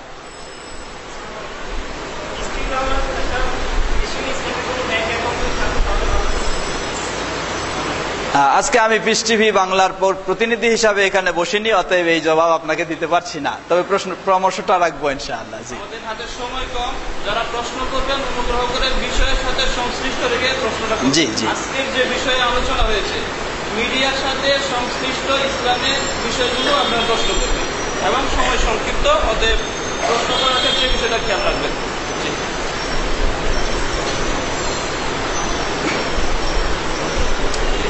আর কোনো প্রশ্ন? আসসালাম রহমতুল্লাহ। কি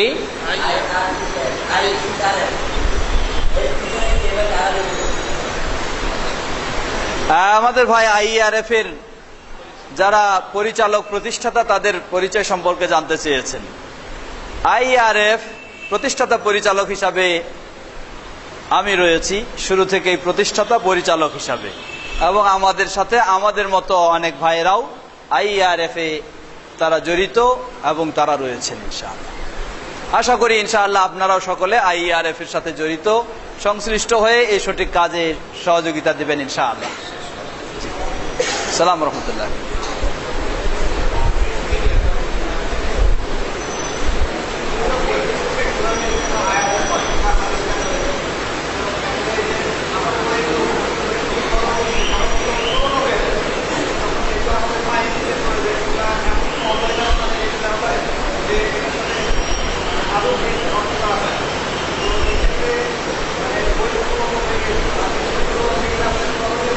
জি,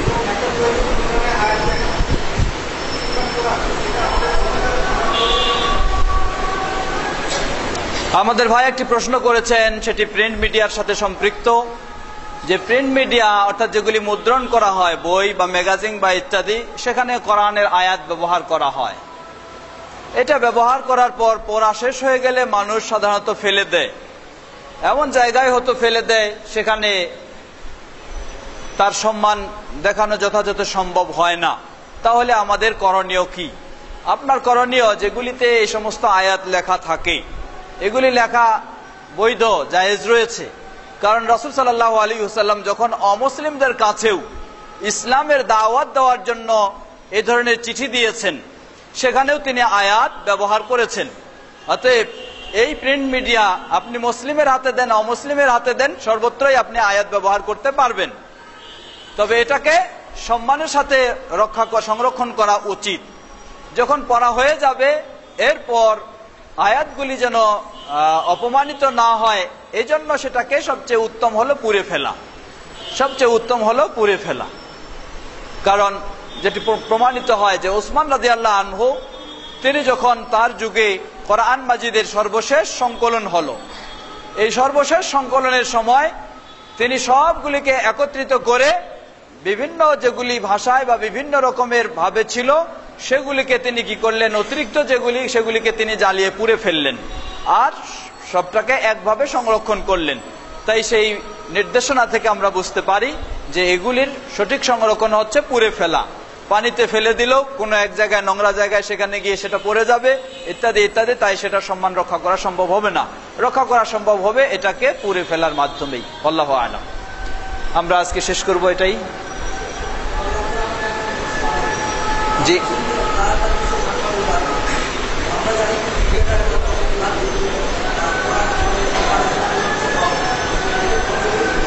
আচ্ছা, সুন্দর প্রশ্ন। প্রশ্ন হলো যে আল্লাহ সুবহানাহু ওয়া তাআলা বলেন, লা তালবিসুল হাক্কা বিল বাতিল, তোমরা হককে বাতিলের সাথে মিশ্রিত করো না। তাহলে মিডিয়া আমরা জানতেছি, প্রশ্নকারী বললেন মিডিয়া জানছি এটা বাতিল, তাহলে আমরা হক জিনিসটাকে বাতিলের সাথে মিশ্রিত করব কেন? জবাব, মিডিয়া বাতিল কেমনি, এই প্রশ্ন এসে যায়। আমরা মিডিয়ার কয়েকটি দিক তুলে ধরেছি। আমরা বলেছি মিডিয়া এটা একটা যন্ত্র, এই যন্ত্রটাকে ভালো কাজেও ব্যবহার করা যেতে পারে, খারাপ কাজেও ব্যবহার করা যেতে পারে। ভালো কাজে, খারাপ কাজে ব্যবহার করার কারণে যারা ব্যবহার করে খারাপ কাজে তারা এই জন্য অপরাধী হবে, আর ভালো কাজে যারা ব্যবহার করবে তারা অবশ্যই, তাদের জন্য এটা বৈধতা এবং সওয়াব রয়েছে। এই যন্ত্রটা কখনো বাতিল নয়, যন্ত্রটার ব্যবহারটা হলো বাতিল আর হক। ব্যবহারটা খারাপ ভাবে ব্যবহার করলে সেটা বাতিল। আর উদাহরণস্বরূপ যেটা উদাহরণ একটু আগে দিয়েছি, আমাদের একটা হয়তো গ্রাম রয়েছে, একটা গঞ্জ রয়েছে, যে গ্রামের সব মানুষেরা অমুসলিম, সব মানুষেরা ইসলামে কেউ নাই, সবাই তাহলে হক না বাতিল? সবাই বাতিল। এখন এই বাতিলটাকে হকে নিয়ে আসার জন্য আমি কি ওখানে কোরআনের দাওয়াত দিব না? আমি কি কোরআনের দাওয়াত বন্ধ রাখবো যে কোরআন আমার হক, ইসলাম আমার হক, তাই ওই বাতিলের মাঝে আমি এটাকে ঢুকাবো না? তা তো হতে পারে না। আমাকে কি করতে হবে? এখন ওই বাতিলটাকে দূর করার জন্য সেখানে আমাকে হকের দাওয়াত দিতে হবে। আল্লাহু আ'লাম। সর্বশেষ প্রশ্ন। জি,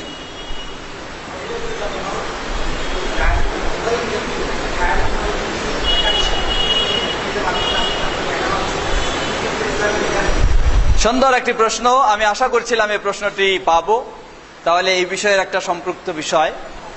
প্রশ্নকারী বলেছেন, মেয়েদের জন্য যারা তাদের মাহরাম নয়, অর্থাৎ যাদের সাথে মাহরাম বলা হয় তাদেরকে, যাদের সাথে বিবাহ বন্ধনে আবদ্ধ হওয়া হারাম, এমন ব্যক্তিদের প্রতি দৃষ্টি দেওয়া, তাদের সাথে কথাবার্তা বলা বা তাদের কথা খোলামেলা শোনা, এটি জায়েজ নয় ইসলামে। কিন্তু এই মিডিয়ার মাধ্যমে আজকে মহিলারা তো সেই দর্শন বা সেই কথা শোনার পর্যায়ে চলে আসে যারা গায়রে মাহরাম তাদের সাথে। তাহলে এটি কতটুকু জায়েজ হবে কিনা? জবাব, এখানে কয়েকটি বিষয় বলবো আমরা। প্রথম বিষয়, যদি কোনো মিডিয়ায় কোন সেই দর্শনের যে বিষয়টা, সেখানে যদি পুরুষদের যেটা এসে থাকে সেটা যদি অমার্জিত হয়ে থাকে, অশালীন হয়ে থাকে, তাহলে এমন গায়রে মাহরামের দিকে দৃষ্টি দেওয়া জায়েজ হবে না। সেটা যেই মিডিয়া এসে যেই কথাই বলুক না কেন, যদি তার অবস্থানটা যদি অমার্জিত অশালীন হয়ে থাকে, মার্জিত যদি না হয়, এটা হলো এক শর্ত। 2 নাম্বার, যদি মার্জিত হয়ে থাকে তাহলে তার দিকে দৃষ্টি দেওয়া যেতে পারে একজন মেয়ে মানুষের কয়েক শর্ত সাপেক্ষে। প্রথম শর্ত হলো দিন শিখার উদ্দেশ্যে। প্রথম শর্ত হলো দিন শিখা জানার উদ্দেশ্যে। রাসূল সাল্লাল্লাহু আলাইহি ওয়াসাল্লাম বা সাহাবীদের মাঝে এই ধরনের বিষয় ঘটেছে।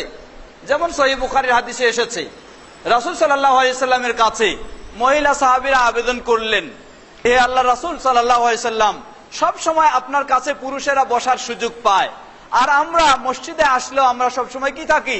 দূরে থাকি, পিছনে থাকি। আপনার কাছে বসে আমাদের কোনো কথা শোনার এত সুযোগ হয় না। অতএব আপনি আমাদের জন্য সপ্তাহে একটি দিন নির্দিষ্ট করে দিন, যেই দিন আমরা মেয়েরা সরাসরি আপনার কাছে এসে শুনবো, কোনো পুরুষেরা সেখানে থাকবে না। রাসূল সাল্লাল্লাহু আলাইহি ওয়াসাল্লাম মেয়েদের জন্য এই ধরনের একটি দিন নির্দিষ্ট করে দিলেন, যেদিন সরাসরি সেখানে রাসূল সাল্লাল্লাহু আলাইহি ওয়াসাল্লামকে তারা চোখ দিয়ে দেখতো এবং রাসূল সাল্লাল্লাহু আলাইহি ওয়াসাল্লামের কাছে তারা দ্বীনের শিক্ষা নিত। কেউ বলতে পারে যেটা রাসূল সাল্লাল্লাহু আলাইহি ওয়াসাল্লাম ছিলেন, অন্য কেউ নয়। না, রাসূল সাল্লাল্লাহু আলাইহি ওয়াসাল্লাম তাদের জন্য গায়রে মাহরাম ছিলেন কিনা? রাসূল সাল্লাল্লাহু আলাইহি ওয়াসাল্লাম তাদের জন্য গায়রে মাহরাম ছিলেন। রাসূল সাল্লাল্লাহু আলাইহি ওয়াসাল্লামের সামনে তাদের জন্য ওইভাবে উঠা বসা চলাফেরা নিষিদ্ধ ছিল। অনুরূপভাবে খোলাফায়ে রাশিদিন থেকেও এরকম প্রমাণ পাওয়া যায় যে তাদের কাছ থেকেও এভাবে তারা দ্বীনের শিক্ষা সরাসরি গ্রহণ করেছেন। তাহলে আমরা বলবো যে এই মিডিয়া দর্শনের মাধ্যমে একজন মেয়ে তার গায়রে মাহরাম হলেও তার কাছ থেকে কথাগুলি শুনতে পারে, তার দিকে দৃষ্টি দিতে পারে কয়েক শর্ত সাপেক্ষে। প্রথম শর্ত হলো যাকে দেখবে তার অবস্থাটা মার্জিত হতে হবে, শালীন হতে হবে, অশালীন যেন না থাকে। দ্বিতীয়, তার দিকে দৃষ্টি দেবে শুধু একটি উদ্দেশ্যে, সেটি হলো দিন শিখার উদ্দেশ্যে, দিন জানার উদ্দেশ্যে, ভালো করে দিনের বিষয়টা বোঝার উদ্দেশ্যে। তৃতীয়, এরপরেও যিনি তাকে দেখছে তার মার্জিত অবস্থা রয়েছে, সবকিছু দিন শিখা সবকিছু, কিন্তু কোন মেয়ে যদি এ ধরনের গায়রে মাহরামের দিকে দৃষ্টি দেওয়ার কারণে তার মনে যদি কোনো শয়তানি ও ওয়াসওয়াসা, খারাপ চিন্তা এসে যাওয়ার সম্ভাবনা থাকে, তাহলে তার জন্য দৃষ্টি দেওয়া জায়েজ হবে না। তখন সে শুধুমাত্র আওয়াজটা শুনবে, দেখবে না তার দিকে। এই সমস্ত শর্তের আলোকে চতুর্থ, এটা এমন নয় যে ইসলাম শিক্ষা বা জানার জন্য মেয়েদেরকে মিডিয়ার মাধ্যমে সামনে আসতেই হবে এমন কথা নয়। এটাও ছাড়াও আরো যেগুলি রয়েছে, শুধু অডিও, তারা সেই অডিওতে শুনে শিখবে, অসুবিধা নেই। এটাতে আসতেই হবে তাদের জন্য এমন আমরা অপরিহার্য বলছি না। এছাড়াও দিন শিক্ষা বা ইত্যাদির জন্য মনে যদি কোনো দুর্বলতা না থাকে, তাহলে মেয়েরা দৃষ্টি দিতে পারে অন্য পুরুষের দিকেও। যেমন সেটাও সহিহ বুখারীর হাদিস, রাসূল সাল্লাল্লাহু আলাইহি ওয়াসাল্লাম উম্মুল মুমিনিন আয়েশা রাদিয়াল্লাহু আনহাকে কাছে নিয়ে দাঁড়িয়ে রয়েছেন। রাসূল সাল্লাল্লাহু আলাইহি ওয়াসাল্লামের পিছনে তিনি দাঁড়িয়ে রয়েছেন। মসজিদে বা মসজিদের সামনে সেই হাবশীরা, তারা তীরন্দাজরা তীরের খেলা করছিল। রাসূল সাল্লাল্লাহু আলাইহি ওয়াসাল্লাম তাকে দেখার সুযোগ করে দিলেন, একটা ইসলামী বিষয় জানার জন্য এবং ইসলামী বিষয়ে উৎসাহিত করার জন্য সেই সুযোগটি দিয়েছিলেন। অন্য যদি হতো তাহলে দিতেন না।